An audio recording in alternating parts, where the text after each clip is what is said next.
आमचं humic acid तुम्ही इतके लिटर विका, तुम्हाला आम्ही थायलंडचा टूर देऊ, तुम्हाला आम्ही गोव्याचा टूर देऊ। मग त्या ठिकाणी मुली असतात काय, दारू असते काय, या बाकीच्या वह्यात गोष्टी चालतात काय? मग याच्यावर जो मोठ्या प्रमाणात खर्च कंपनी करते, कंपनी स्वतःच्या खिशातून करते का?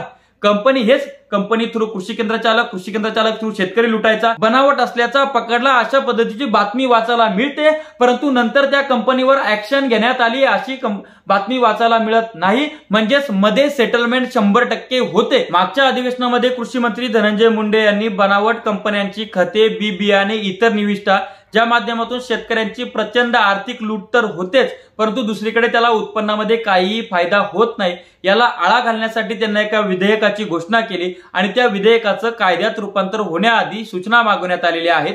सूचना यासाठी की कुणावरही अन्याय होऊ नये आणि जे शेतकऱ्यांची लूट करतात त्यांना कडक शासन करता यावं। परंतु याला कृषी केंद्र चालक जे आहेत, कृषी निविष्ठा विक्रेते आपण ज्याला म्हणतो, त्यांनी विरोध दर्शवलेला आहे। तर त्यांचा याला विरोध का आहे? त्याचबरोबर आता सध्या मार्केटमध्ये ज्या काय कंपन्यांचा बाजार भरलेला आहे त्यांच्या माध्यमातून शेतीचा उत्पादन खर्च वाढवण्यात आलेला आहे आणि शेतकऱ्यांची प्रचंड आर्थिक लूट सुरू आहे। तर याला लुटीला कोण जबाबदार आहे यावर मी भाष्य करणार आहे, त्याकरता व्हिडिओ शेवटपर्यंत बघा। नमस्कार, मी ज्ञानेश्वर खरात पाटील। एक मुद्दा लक्षामध्ये घेऊयात की एखादी कंपनी आहे, ज्या कंपनीने एखादं समजा पीजीआर बनवलं, प्लांट ग्रोथ रेग्युलेटर, ते बनवल्यानंतर त्याला सॅम्पल द्यावं लागतं, नंतर त्याला लायसन मिळतं, मग ते सॅम्पल ओरिजिनल देतो, मग त्याला कृषी विभाग लायसन देतो, लायसन दिल्यानंतर तो मार्केटमध्ये उतरतो, मार्केटमध्ये उतरल्यानंतर फ्रॉड करतो, भेसळ करतो, पॅक करतो, कृषी निविष्ठा विक्रेत्यांकडे देतो, तो शेतकऱ्याला विकतो, शेतकरी शेतामध्ये त्याचा वापर करतो, शेतकऱ्याला रिझल्ट मिळत नाही किंवा कमी रिझल्ट मिळतात, शेतकऱ्याची लूट होते, कृषी केंद्र चालक आणि कंपनी दोघे आपला नफा घेऊन मोकळे झालेले असतात, बरोबर। आता नेमके कृषी केंद्र चालक विरोध का करतात हे समजून घ्या। त्यांचं असं म्हणणं आहे की कृषी विभागाचं काम हे कृषी विभागानं करावं, ज्या काही कंपन्या बनावट आहेत त्यांच्यावर ऍक्शन घ्यावी, त्यांना मार्केटमध्ये उतरू देऊ नये, त्यांना सजा करावी, त्यांच्या विरोधात कायदा करावा। परंतु कृषी केंद्रामध्ये जर एखादी बनावट वस्तू किंवा एखादं पॅकिंग मध्ये आम्हाला काय करणार, त्याच्यामध्ये गावखेड्यामध्ये अनेक प्रकारचे छोटे मोठे कृषी केंद्र चालक आहेत, तर त्यांची सुद्धा याच्यामध्ये फसवणूक होते, त्यांच्या थ्रू शेतकऱ्याची फसवणूक होते। मग याच्यामध्ये आम्हाला का तुम्ही भरडता, तुम्ही ऍक्शन का घेत नाही? ही एक बाजू कृषी केंद्र चालकांची बरोबर आहे की सरकारनं त्या ठिकाणी थेट ऍक्शन घेतली पाहिजे। त्यांनी सरकारच्या गुन्हे विभागानं ते लोक कृषी केंद्रापर्यंत येऊच द्यायला पाहिजे नाहीत, परंतु हे येतात। हे कसे येतात हे मी व्हिडिओच्या शेवटी सांगणार आहे।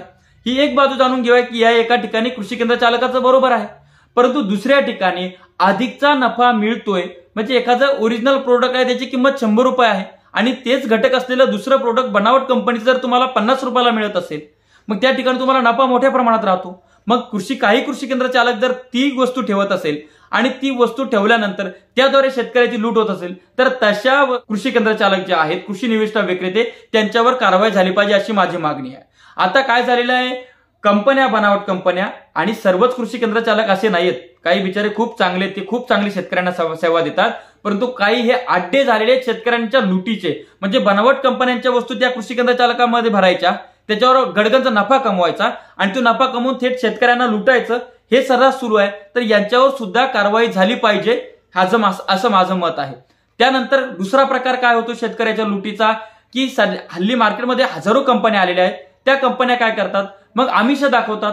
आमिष म्हणजे काय, ऑफर देतात। समजा माझं कृषी केंद्र आहे, मला ऑफर दिल्या जाते की आमचं ह्युमिक ऍसिड तुम्ही इतके किलो विका किंवा आमचं ह्युमिक ऍसिड तुम्ही इतके लिटर विका, तुम्हाला आम्ही थायलंडचा टूर देऊ, तुम्हाला आम्ही गोव्याचा टूर देऊ। मग जेव्हा अशा पद्धतीचे टूर दिल्या जातात, अशा पद्धतीचा खर्च त्या कृषी केंद्र चालकावर केला जातो आणि त्या ठिकाणी त्यांच्यासाठी रूम बुक केल्या जातात, मग त्या ठिकाणी मुली असतात काय, दारू असते काय, या बाकीच्या वह्यात गोष्टी चालतात काय? मग याच्यावर जो मोठ्या प्रमाणात खर्च कंपनी करते, कंपनी स्वतःच्या खिशातून करते का?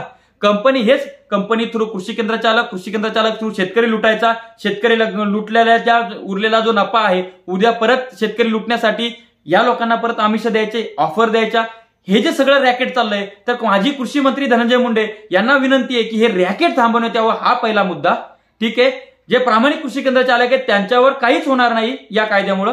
दुसरा मुद्दा काय आहे की कृषी विभागाचा गुन्हा नियंत्रण विभाग हा सगळ्यात जास्त कमी पडलेला आहे, तो कमी नाही पडलाय, तो भ्रष्टाचारानं पूर्ण बरबटलेला आहे।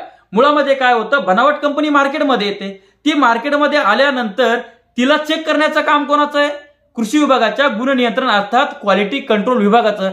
ते याला चेक करतात, चेक केल्यानंतर 10-15 दिवसाची प्रोसेस असते, ह्या लॅबमध्ये चेक केला, आता त्या लॅबमध्ये चेक करायचं, ही ज्या पळवाटा शोधून काढलेल्या आहेत आणि आपल्याला एखाद्या कंपनीचा एखादा प्रोडक्ट किंवा बनावट असल्याचा पकडला अशा पद्धतीची बातमी वाचायला मिळते, परंतु नंतर त्या कंपनीवर ऍक्शन घेण्यात आली अशी बातमी वाचायला मिळत नाही. म्हणजेच मध्ये सेटलमेंट 100% होते आणि म्हणून या गुन्हा विभागानं त्या ठिकाणी प्रामाणिकपणे जर काम केलं तर शेतकऱ्याची लूट थांबणार आहे, बनावट कंपन्या मार्केटच्या बाहेर जाणार आहे आणि कृषी मंत्री धनंजय मुंडे यांचा जो हेतू आहे की या विधेयकाद्वारे शेतकऱ्यांची लूट थांबावी आणि बनावट खतं बियाण्या याचं जे सुळसुळाट झालेला आहे याला सुद्धा आळा बसावा, तो अशा पद्धतीनं बसू शकेल. आता दुसरा मुद्दा हा आहे, समजा हा कायदा आणला, हे विधेयक आणलं आणि हे विधेयका थ्रू मग आता सध्याच्या विधेयकामध्ये काय गोष्टी मांडलेल्या आहेत, म्हणजे कृषी केंद्र विक्रेता असेल त्याच्याकडे जर बनावट वस्तू सापडल्या तर त्याला सुद्धा मोक्का लावणे, जामीनपात्र गुन्हा, जेल अशा पद्धतीच्या तरतुदी आहेत. कंपनीला सुद्धा सेम तरतुदी आहेत. तर मग याच्यामध्ये काय होईल की उद्या तोच गुन्हे नियंत्रक विभाग हे चेक करायला असणार आहे. म्हणजे कालपर्यंत ज्या कंपन्या आणि जो भ्रष्टाचार चाललाय, आज तुम्ही ते विधेयक केल्यानंतर सुद्धा त्याच लोकांच्या अंडर या गोष्टी येणार असतील तर उद्या सुद्धा त्याच गोष्टी चालू असणार आहे. म्हणजे उलट त्यांना शेतकऱ्यांना लुटायला आणि कंपन्यांकडनं पैसे घ्यायला, कृषी केंद्र चालकांकडनं पैसे घ्यायला त्यांना याच्यामध्ये अजून एक चांगली गोष्ट ऑपॉर्च्युनिटी आलेली आहे की अजून एक विधेयक आणलंय सरकारनं. शेवटी अधिकाऱ्यांमध्ये प्रामाणिकपणा जोपर्यंत येणार नाही तोपर्यंत शेतकऱ्याची लूट थांबणार नाही. यासाठी कृषी मंत्री धनंजय मुंडे साहेबांनी प्रयत्न करणं गरजेचे आहे. त्याचबरोबर काही कृषी केंद्र चालकांवर गुण नियंत्रण विभाग जो आहे, क्वालिटी कंट्रोल, यांच्याकडनं नाहक त्रास दिला जातो. म्हणजे मी अशा काही गोष्टी बघतो की कृषी केंद्र चालकांच्या तिथून त्या बनावट गोष्टी ज्या पकडल्या जातात किंवा ज्या थोड्याफार कमी जास्त प्रमाणात असतात त्या उचलायच्या आणि त्या उचलून काही गुण नियंत्रण विभागाचे अधिकारी त्यांनी त्यांचे कृषी केंद्र थाटलेले आहेत त्या ठिकाणी मांडून त्या विकायच्या, असे सुद्धा प्रकार घडलेले आहेत.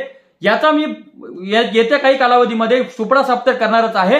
परंतु हे जे विधेयक आहे, हे विधेयक ज्या पद्धतीने विधानसभेच्या पटलावर मंजूर होईल त्याच पद्धतीनं या विधेयकाची अंमलबजावणी सुद्धा झाली पाहिजे. या संदर्भात मी येत्या 13 तारखेला कृषी मंत्री धनंजय मुंडे यांना भेटतोय, त्यांची मी अपॉइंटमेंट घेतली आहे आणि ते हे सगळं त्यांच्यासमोर मांडणार आहे. म्हणून मी वस्तुस्थिती मांडलेली आहे. जो प्रामाणिक कृषी केंद्र चालक आहे, जी प्रामाणिक कंपनी आहे, तिला काहीही होणार नाही आणि जे शेतकऱ्याला लुटायला बसलेत, जे शेतकऱ्याची मग ते कृषी केंद्र चालक असो, ते कंपनी असो किंवा दुसरा कोणी असो, त्याच्यावर ऍक्शन झाली पाहिजे आणि शेतकऱ्याची लूट थांबली पाहिजे, अशी माझी प्रामाणिक मागणी आहे. व्हिडिओ कसा वाटला कमेंट्स करून नक्की सांगा. अशाच नवनवीन व्हिडिओसाठी आपलं चॅनल सबस्क्राईब करा, साईडला असलेलं बेल आयकॉन दाबा. व्हिडिओ फेसबुकच्या पेजला बघत असाल तर त्या ठिकाणी आपलं पेज फॉलो करा आणि हा व्हिडिओ इतर शेतकरी बांधवांपर्यंतही पोहोचवा.